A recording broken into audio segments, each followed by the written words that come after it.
السلام عليكم ورحمة الله وبركاته. مرحبا اخوي مبارك، وش حالك؟ عساك بخير، حياك الله. مشكور مشكور يا اخوي مبارك على البذور الاعلاف العراقية هذه. العلف طول عمرك يا خالته عندك، ما شاء الله الحين صاير 1.5 متر ارتفاعه. شوف صلى على الرسول، ما شاء الله تبارك الرحمن. طيب طيب طيب،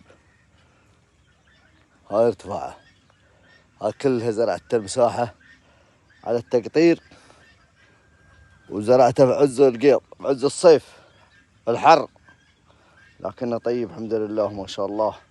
قصينا منه والحين مستمرين العمال يقصون منه حق الحلال. شيء طيب ما شاء الله. يا حيك والله، يا مرحبا يا مرحبا يا ابو مبارك.